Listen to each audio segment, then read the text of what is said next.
This mic is giving me nothing but problems today. Well, hi. Hello, everyone. Welcome back to Even If Project Podcast. I'm Christina, and as always, I'm really glad you guys are here with me today. I've got my coffee, my Bible is open, and today we are jumping into John 10, verses 1 through 21. And I don't know why this always happens to me, but every time that we get into a passage like this, I can feel my brain either wanting to rush it or trying to overcomplicate it. Because this part of John is not subtle by any means. This is one of those moments where this mic is terrible. But this is one of those moments where the tension becomes so obvious you can feel it through the page. So we're going to do what we always do. We're going to slow down. We're going to read it in chunks, and we're just going to let it try to make a little more sense. No pressure to be an expert. No pressure to already know what everything means. We're just going to walk through it together. I don't know what to say to you guys that is random talk like I normally do. I feel like I always end up going on this tangent or saying something weird or random to start this episode. I guess that the weather's really nice right now. It's been in the 60s, which is amazing. I am the type of person where I hate running the air conditioning or running the heat. Because first of all, it costs so much money to run it. Second of all, I feel like when the windows are open and you have this breeze coming in and this cool air and it's nice in the house and it just airs everything out, it just feels so peaceful in a way. And I've actually just learned something recently. And this probably is why people love ice baths so much. I love ice baths. I mean, I haven't done one since before pregnancy, but that's besides the point. I read something recently that even if you just open your windows for a little bit, it can make you feel more grounded and more at peace and almost give you like more clarity. And I love that because I love opening the windows. That's probably why I like opening them so much. But it's supposed to go back down to like the lows of 20 in the next couple days. It rained last night, and so it's supposed to go back down again, and I'm not looking forward to it. So I am holding on to this good weather as much as I can right now. But that's what I got for you today. So let's go ahead and get into the reading. And I just want to say this like I usually do before we get into any reading. This chapter only really makes sense if you remember what just happened in John 9. So if you have already read this passage and you're like, why is he talking about sheep? Just remember what just happened, because John 10 is not a fresh start. This is not Jesus changing the subject. It's not a new teaching just out of nowhere. This is the same moment. We are still right after everything that just happened in John 9. Jesus had just healed this man who was blind since birth, and instead of being protected, he was interrogated. Instead of being celebrated, he was questioned. And instead of being welcomed, he was pushed out. And Jesus sees all of this. So when Jesus starts talking in John 10, he is not just giving a random metaphor. He's responding to what just happened. He's responding to these religious leaders who were supposed to care for someone and didn't. He's responding to this system that knew the rules but missed the person. And I think that's important to notice in all of this, because sometimes when we read the Bible, we treat chapters like they're scenes, like everything changes once we get to another chapter. Like, okay, new page, new idea. But this is one conversation that keeps flowing into the next. So when John starts talking about shepherds and sheep and visions and protection, he's not being poetic for the sake of it. He's making a point. He's saying something about who actually stays when things get uncomfortable, who actually protects people when it costs them something, and who disappears when control matters more than care. So just keep all that in the back of your mind as we continue on and read this passage. We are going to be starting with verses 1 through 5. And like always, I haven't invested in a different Bible yet. I know I've talked about how I wanted to get a New Living Translation Bible, but I haven't got enough courage to get another one yet because I have so many notes in this one. But I will be reading from my CSB Bible. This one is from She Reads Truth. I do really love this one a lot. So if you want to look into them, you can. I'm not sponsored by them either. I'm not sponsored by anybody. So don't worry about me trying to promote something on here. But this is a She Reads Truth Bible. I'm reading from the Christian Standard Bible. So if you have a different version, it's totally okay. It may sound a little bit different, but it's still going to have the same meaning behind it. So let's go ahead and start. We're going to be again reading verses 1-5 to start. And it says, "Truly I tell you, anyone who doesn't enter the sheep pen by the gate, but climbs in some other way is a thief and a robber. The one who enters by the gate is the shepherd of the sheep. The gatekeeper opens it for him, and the sheep hear his voice. He calls his own sheep by name and leads them out. When he has brought all of his own outside, he goes ahead of them. The sheep follows him because they know his voice. They will never follow a stranger. I cannot talk. Instead, they will run away from him because they don't know the voice of the strangers." All right. So Jesus starts this whole thing by talking about sheep. And I know that can sound gentle and sweet and comforting at first, but this image actually carries a lot of weight. Sheep were known for a few things. They were vulnerable, they were easily led, they needed constant guidance. So Jesus isn't just talking about sheep, he's calling people sheep. But he's not insulting them. He's being honest. He's saying people need care, people need protection, and people need leadership that doesn't exploit them. Then he says something really specific. The shepherd enters through the gate, but thieves climb in another way. In other words, there's a right way to lead people, and there are ways that look spiritual, but are actually harmful. And then he says something so important in this whole thing. The sheep recognize the shepherd's voice. Not because they're smart, and I'm not dissing sheep at all, but not because they memorized rules, but because they've spent time with him. That's huge because it tells us that our faith isn't about protection, it's about relationship. These sheep or these people wouldn't have known this voice unless they've spent time and effort and moments in the word and with him and built a relationship with him. So let's pause here for a second and let's go and get into our first reflection question. Where in your life are you putting pressure on yourself to know everything instead of giving yourself permission to simply learn his voice over time? And remember, these reflection questions, they're all going to be in the show notes or in the notes below, so don't worry about writing them all down right now if you just want to listen to this first. But I want you to think about this question in really normal ways. I want you to think of it as like feeling pressure to have all the right answers when someone asks you about your faith, or feeling like you should know how to pray the right way, as people say, or feeling behind because you see other people and they seem more confident or further along in their faith. Learning his voice doesn't happen overnight. It happens in small, ordinary moments. And pressure is usually a sign that we're trying to perform and not to relate. So let's go and move on to verses 6-10. That says, Jesus gave them this figure of speech, but they did not understand what he was telling them. Jesus said again, "Truly I tell you, I am the gate for the sheep. All who come before me are thieves and robbers, but the sheep didn't listen to them. I am the gate. If anyone enters by me, he'll be saved and will come in and go out and find pasture. A thief comes only to steal and kill and destroy. I have come so that they may have life and have it in abundance." First of all, I want to point out something that feels very comforting. It says they didn't understand. John tells us that they didn't understand what Jesus was saying. And honestly, same. He's talking about these sheep, and I'm sitting here like, what the heck do you mean? They're standing right in front of Jesus, though, and they're still not understanding it.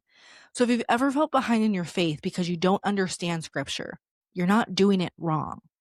Now, Jesus says something really important here. And this is where it kind of helps to understand the setting. Because back then, sheep pens weren't buildings with doors, they were circles of stones. At night, the shepherd would lay down in this opening. So the shepherd literally became the gate. Nothing dangerous could get in without going through him, and nothing valuable could wander out without him noticing. So when Jesus says, "I am the gate," he's saying, I place myself between you and harm. That's not control, that's protection. And that matters a lot because a lot of us learned faith through pressure. We learned to do more or try harder or be better, stay alert, don't mess up. But Jesus says, I am the gate. I mean, you don't have to guard yourself every second. You don't have to be on edge all the time. He stands watch. And then he contrasts himself with thieves. Thieves rush, they take, they use fear. Jesus says, I have come so that they may have life and have it in abundance. And that word abundance gets misunderstood a lot. It doesn't mean easy. It doesn't mean perfect. It means full, secure, meaningful. A life where you're not navigating everything alone. So for our next reflection question, it says, where have you been living like everything depends on you when Jesus is offering to stand between you and what you fear? Do the voices guiding you right now feel like protection or pressure? This might look like carrying the weight of your family or your finances or your future or trying to heal all by yourself. It might sound like constantly thinking, if I don't fix this, no one will. Pay attention to the voices that rush you, the ones that make you feel anxious or on edge. And then notice how different Jesus sounds. Protection feels steady, pressure feels urgent. Okay, I'm sorry. My son woke up from his nap, and so I had to go put him back down. But he's good. He's asleep now. So let's go ahead and continue. We're now going to be in verses 11 through 13, and it says, I am the good shepherd. The good shepherd lays down his life for the sheep. The hired hand, since he is not the shepherd and doesn't own the sheep, leaves them and runs away when he sees a wolf coming. The wolf then snatches and scatters them. This happens because he is a hired hand and doesn't care about the sheep. This part is heavy because Jesus starts talking about people who look like shepherds, but aren't. People who are present when it's easy, people who show up when it benefits them, people who hold authority, but don't carry love. We see this a lot. And the second that danger shows up, what do? They leave. This connects directly back to John 9, because those religious leaders were supposed to protect this man who was healed, who was blind since birth and was now healed, and they were supposed to be protecting him. But at the moment that things got uncomfortable, they pushed him out. Jesus is saying, that's not me. I don't run when things get messy. I don't leave when you are inconvenient or you feel like you're inconvenient. I don't disappear when you're struggling. The good shepherd lays down his life for the sheep, not because the sheep earned it, but because the shepherd loves them. So this brings us back to our next reflection question, or brings us to our next reflection question. Where have you experienced people leaving when things got hard, and how has that shaped the way you expect Jesus to show up? This could be with, friends who disappeared when you're struggling, or even with work, leadership that pulled away when things got messy, or even relationships that are just conditional. And just without even realizing it, we can project that onto Jesus. We assume that he's going to leave when we are inconvenient or when we feel that we're inconvenient. We brace ourselves for the disappointment. This question is an invitation to notice that expectation and just gently bring it into the light. So for our next verse, our next section, we're going to be reading 14 through 18. It says, I am the good shepherd. I know my own, and my own know me. Just as the Father knows me, I know the Father. I lay down my life for the sheep. But I have other sheep that are not from this sheep pen. I must bring them also, and they will listen to my voice. Then there will be one flock, one shepherd. This is why the Father loves me, because I lay down my life so that I may take it up again. No one takes it from me, but I lay it down on my own. I have the right to lay it down, and I have the right to take it up again. I have received this command from my Father. Okay, so Jesus says, I know my own. And the word know really matters, because this isn't Jesus saying, I know facts about you. It's not data. It's not distant. This is relational. It's familiarity. It's intimacy. It's care. It's the kind of knowing that comes from being close to someone for a long time, not knowing about you, knowing you. And it's your patterns and your fears and the things that you don't say out loud and the parts of you that feel messy or unfinished. And I've said this before, and I think it's such a weird concept that we are always so worried about, or sometimes we're worried about bringing certain things to God because we're embarrassed or worried how he's going to see us, or we don't know how he's going to take it. But he knows our heart. He knows us. He knows everything about us. He doesn't just know about us, he knows us. And this is Jesus saying something really freeing. You don't have to earn being known by me. You don't have to clean yourself up first. You don't have to explain yourself perfectly.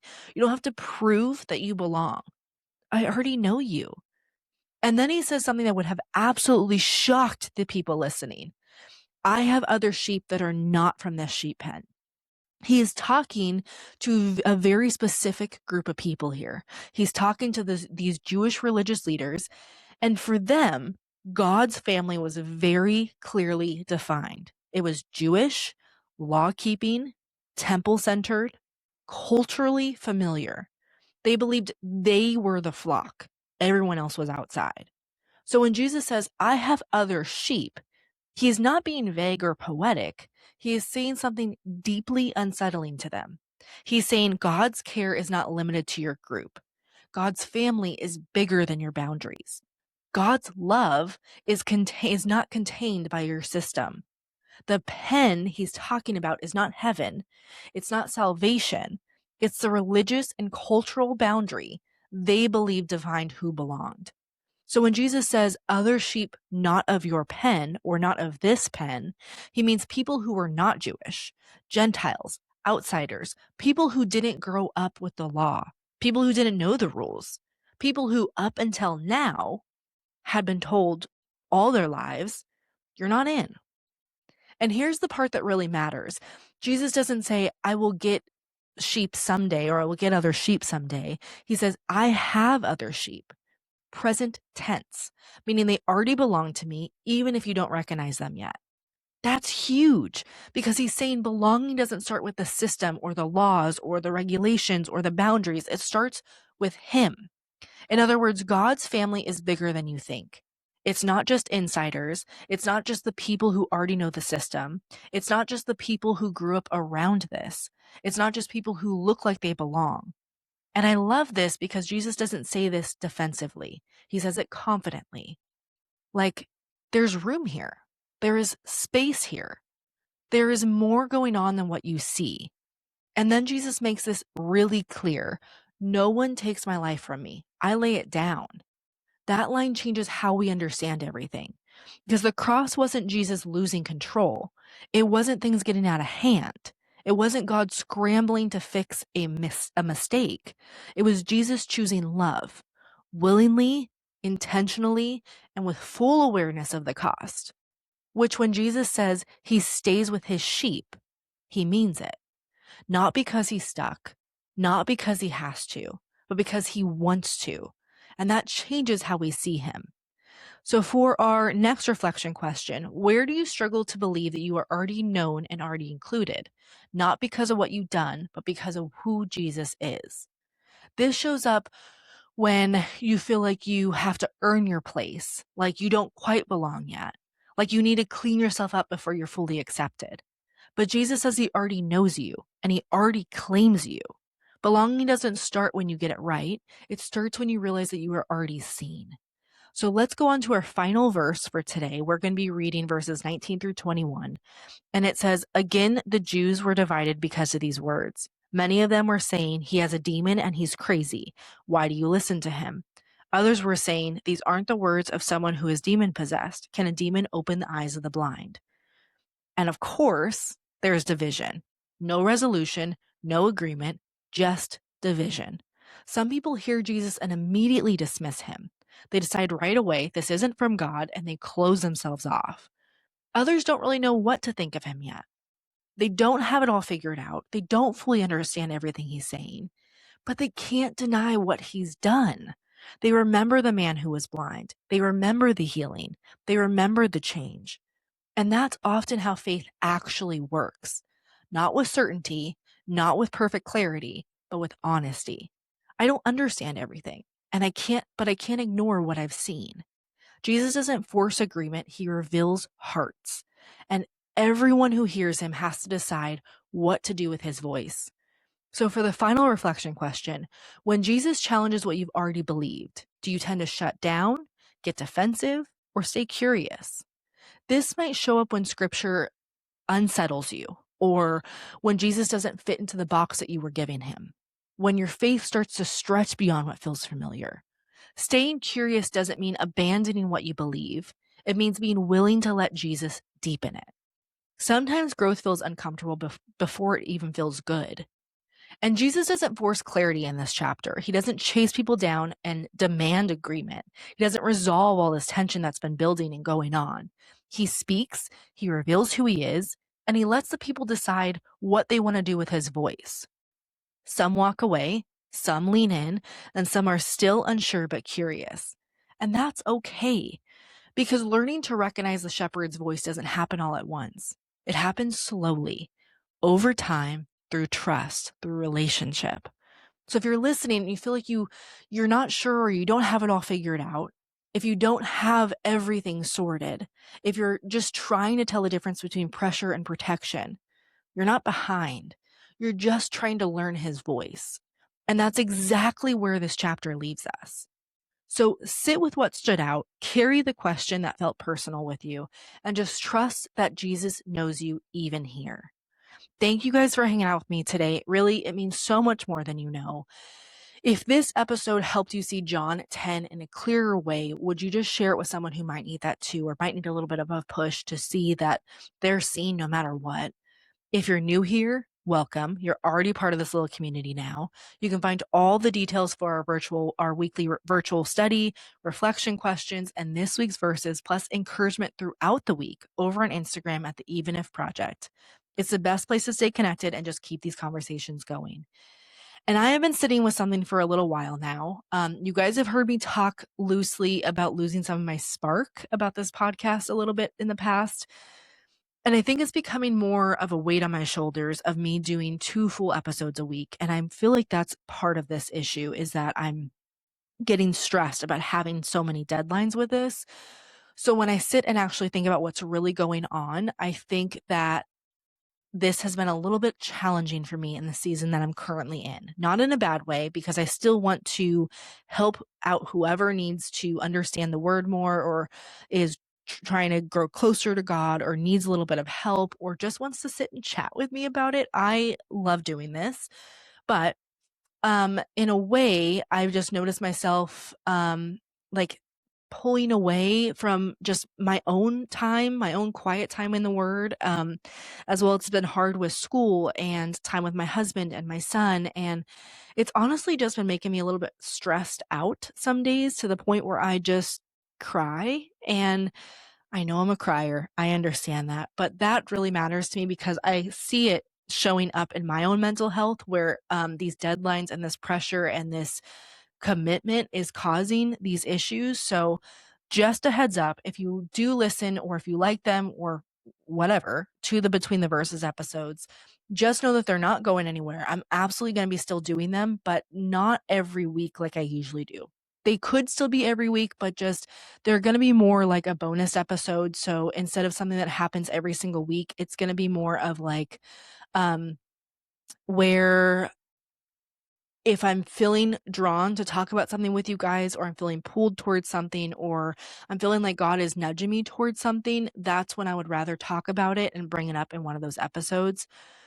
So I hope that works for you guys. And if I can find a routine soon, then I may go back where you may see them every single week. But I think, like I said, I just want to do more where I just feel a nudge or a push towards a certain topic. And that's what I want to talk about. So I feel a little bit sad about it, but I don't know. Next time we're going to be staying in John, though, but the tension still rises again. Jesus has said some really tender things about the good shepherd, about knowing his sheep, about staying when it costs something. But in this next section, people press him harder, and they want a clearer answer. They want him to say it plainly. They want certainty, not a metaphor. And we're going to talk about what happens when Jesus doesn't meet our demand for clarity the way that we expect it, and what it looks like to trust him in that anyways. But we'll be diving into John 10 And we're going to talk about what happens when Jesus doesn't meet our demand for clarity the way that we expect, and what it looks like to trust who he is anyways. We're going to be diving into John 10:22 through 42. So bring your coffee, your Bible, and an open heart, and let's walk through it together. I love you all, and I'll talk to you soon.